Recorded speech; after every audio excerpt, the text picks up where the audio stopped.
My family manipulated me into spending $100,000 in 3 years funding my brother. When I calculated the total at 2 a.m., my world collapsed. But my revenge left them without their personal bank and learning the hardest lesson. I'm 27 years old. I work in corporate finance, and I need to tell this story because I basically spent $100,000 on my family over 3 years and didn't even realize what was happening until it was too late. Or until I literally sat down at 2 in the morning with a calculator and felt like the world was crashing down on me. I guess I should start at the beginning, when I decided to move back in with my parents after living on my own for a few years. I had a good job, was making decent money, but I was thinking about saving up to buy property, and rent in the city where I worked was ridiculously expensive, like $2,500 a month for a one-bedroom apartment that smelled weird and had neighbors who played drums at 11 at night. My parents lived about an hour away, in a quieter town, and when I casually mentioned I was considering cheaper options, my mom basically jumped on the idea of me moving in with them. She said, you know, that it would be temporary, that we could spend more time together as a family, that the house was big and they had plenty of space. My younger brother Austin was finishing high school at that point. He was like 19, I think, and my sister Stephanie didn't live there anymore because she was doing her PhD in another city. The thing is, it wasn't free, you know what I mean? My parents made it very clear from the start that if I moved in, I'd have to pay rent, which seemed completely fair and reasonable to me. We agreed on $800 a month, which was a steal compared to what I was paying. So I thought, perfect. I can save like $1,700 a month, and in 2 years I'll have the down payment for a house. The first few months were normal, seriously. I paid my rent religiously on the first of each month, helped with grocery shopping now and then, kept my space clean, didn't cause problems. My dad worked in sales, but his hours had been cut back a bit, and my mom was a high school teacher, so between the two of them, they made decent money, but nothing spectacular. Austin was applying to colleges and all that stuff, and I remember there were conversations about scholarships and student loans. But I wasn't very involved in that because, well, it wasn't my problem yet. Everything changed like 6 months after I moved in, when Austin was accepted to a public university that was good but not cheap, let's say like $25,000 a year between tuition and housing. One night during dinner, my mom brought up the topic very casually, like, hey Michael, we've been thinking about Austin's situation with college, and honestly with your dad's hour cuts and everything else, things are a bit tight, and we were wondering if you could help with some expenses. Not everything, obviously, just whatever you could. And I, like the idiot I was, said yes, without even asking how much or for how long or what exactly some expenses meant. The first time was a $3,000 payment to cover part of the first semester. I thought, well, he's my brother. I want him. To succeed, I can make this sacrifice. Then it was books, like $600. Then he needed a new laptop because his broke down, another $1,200. And that's how it started. You know, this slippery slope where every time there was an expense related to Austin, somehow it ended up being my responsibility. The worst part is that at first Austin was grateful, like he'd send me messages saying, thanks bro, I really appreciate it. I'll pay you back someday. That lasted like a year, maybe.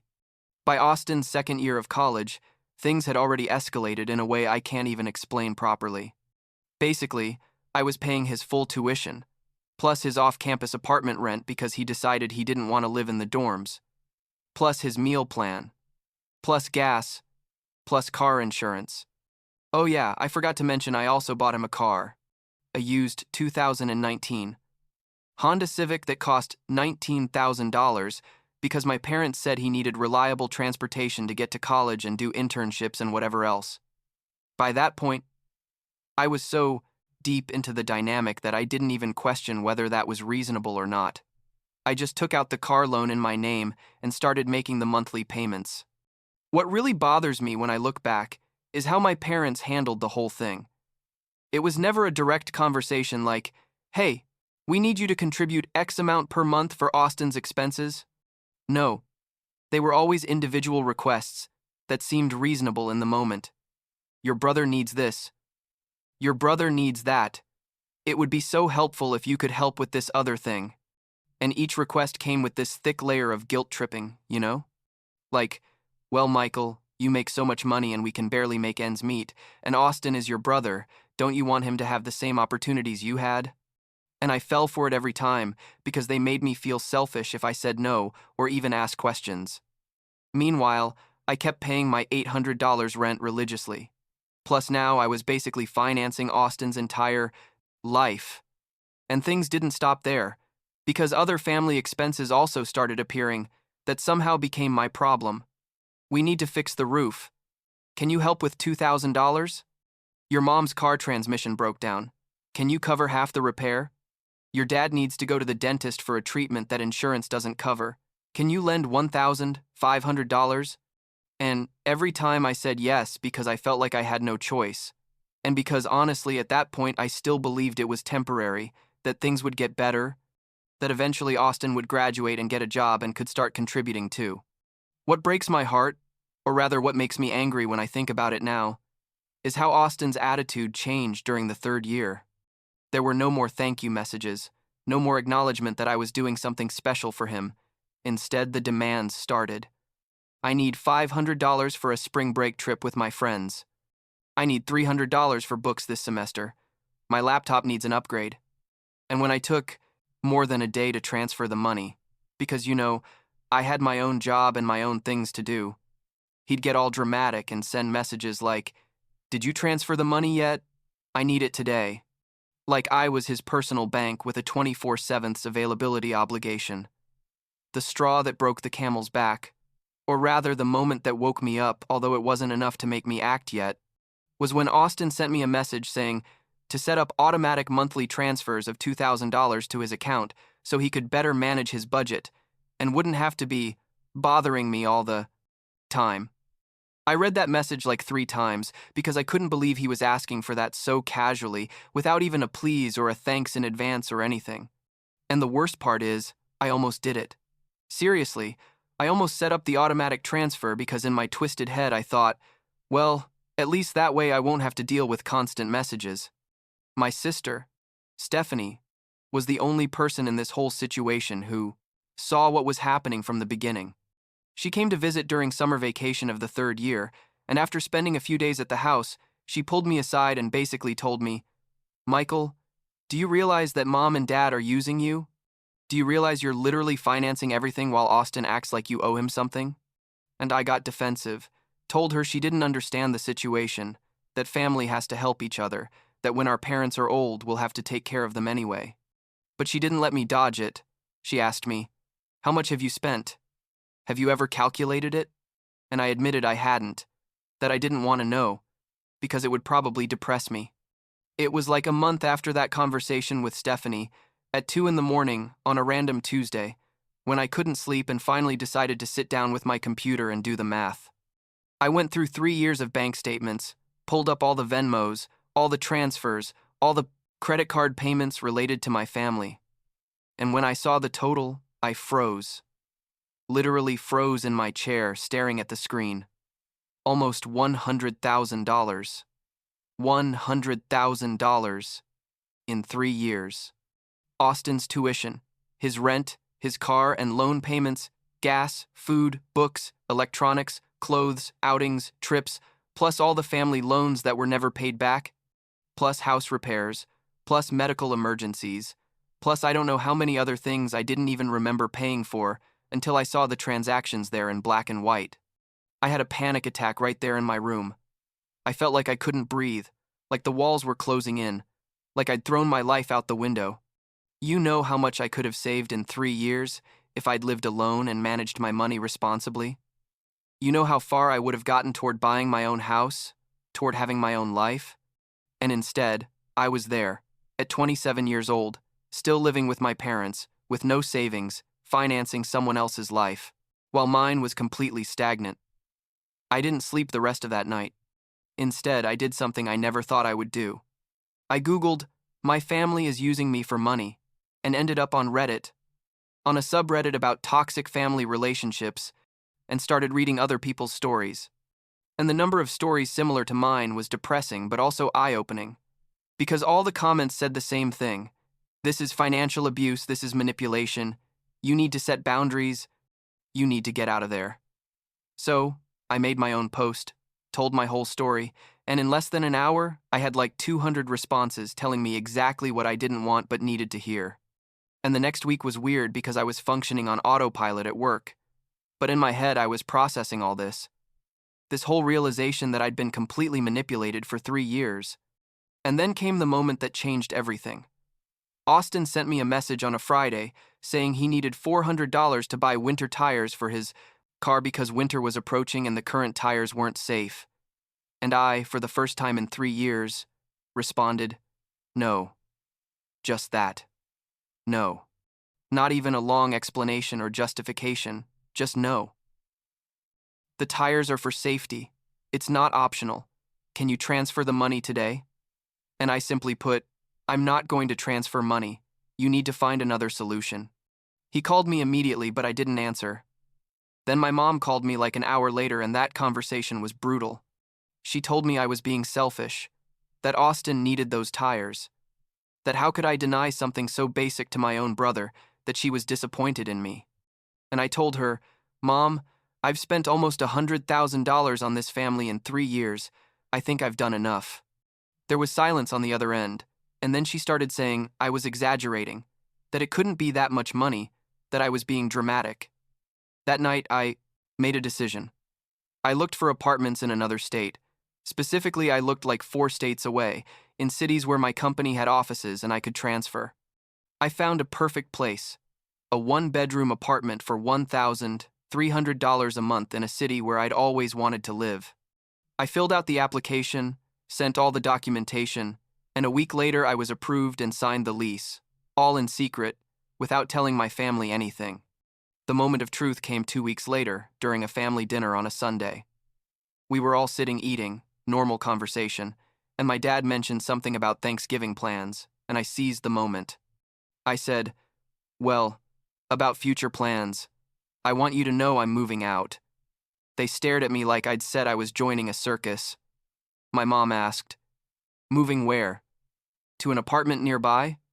And I answered, no, I'm moving to state name. I already signed the lease. I already requested the transfer at work. I'm leaving in 3 weeks. The room exploded. My mom, he started screaming about how could I do that it was so sudden, that what was going to happen with Austin, that he still had 1 more year of college. My dad was quiet, but I could see he was furious. He had that vein in his forehead that bulges when he's really angry.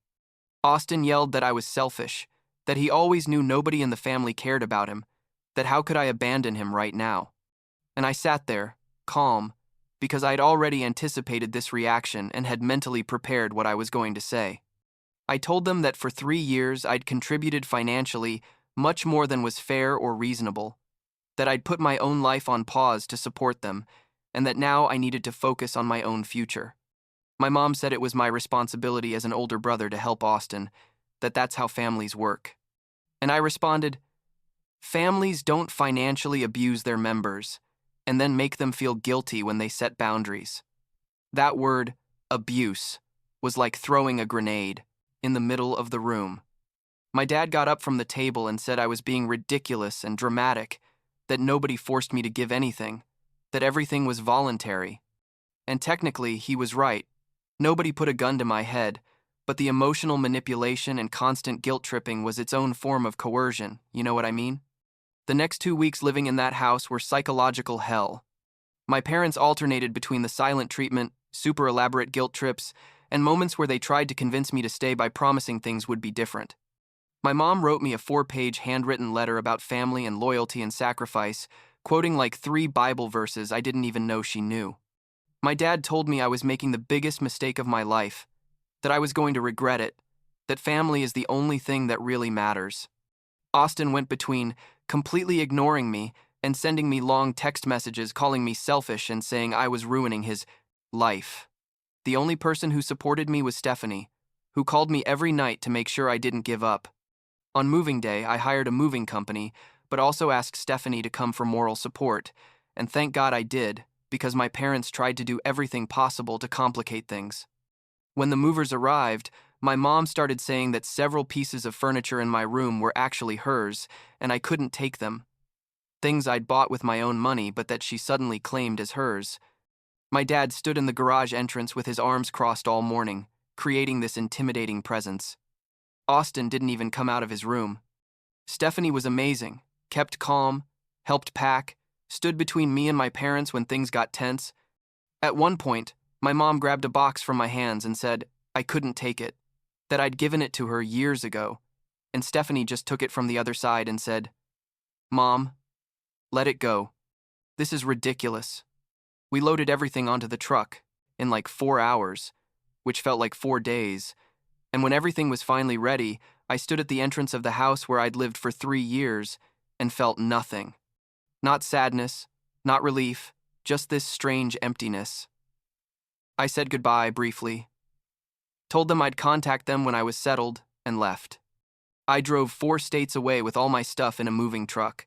Stephanie drove her car following me to help me unpack on the other side.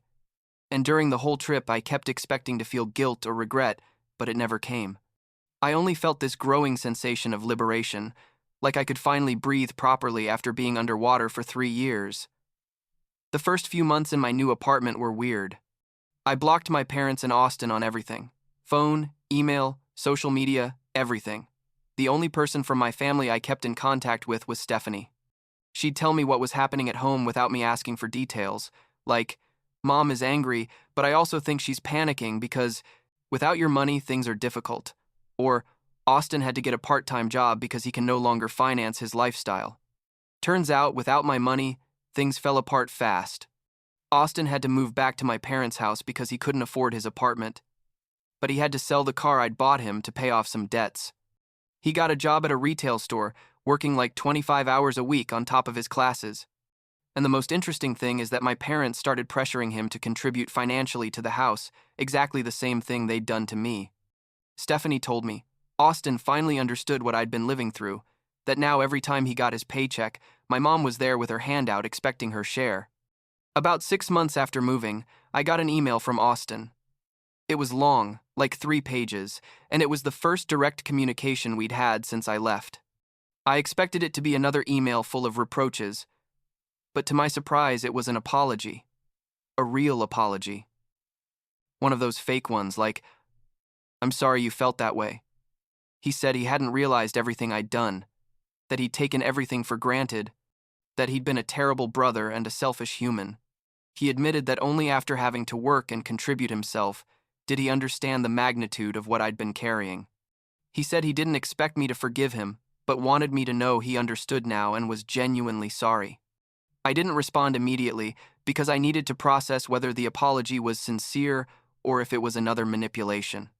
But then, like 2 weeks later, I received something totally unexpected. A physical letter in the mail from my parents. It was also an apology, handwritten by my mom, signed by both.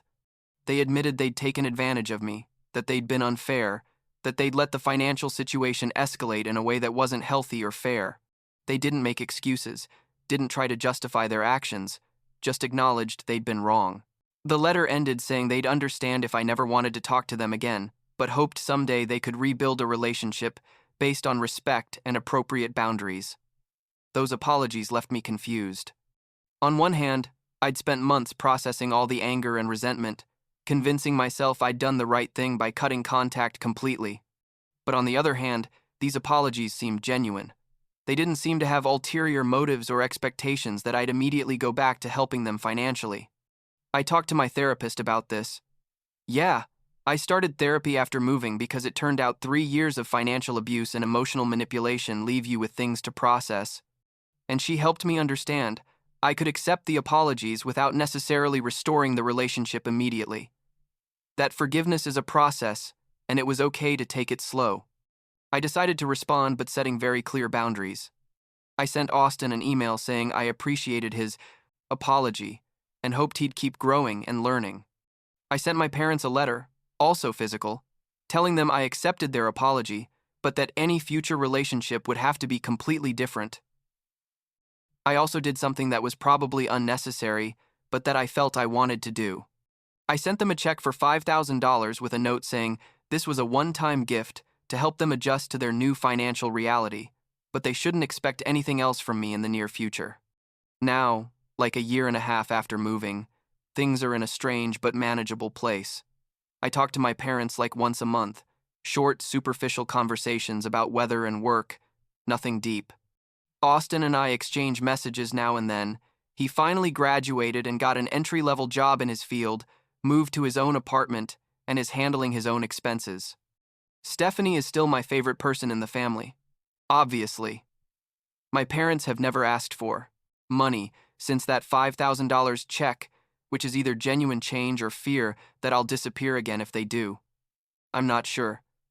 The most important thing is that I'm okay. Better than okay, honestly. I got promoted at work. I'm making more than ever. And for the first time in years, I'm saving money for real. I have a new relationship with someone who has nothing to do with my family drama, which is refreshing. I have friends here, a social life, hobbies, all the things I didn't have when I was trapped in that house financing other people's existence. Yesterday, Austin sent me a message saying he'd seen a meme that made him think of me, and sent it to me, and it was something random about personal finance. Little things like that make me think that maybe, eventually, we can have some kind of normal relationship. But I'm never going back to that dynamic. I'm never going to let anyone, family or not, manipulate me that way again. And if I had to do it over, honestly, I would have left much earlier, probably after the first year, instead of waiting 3.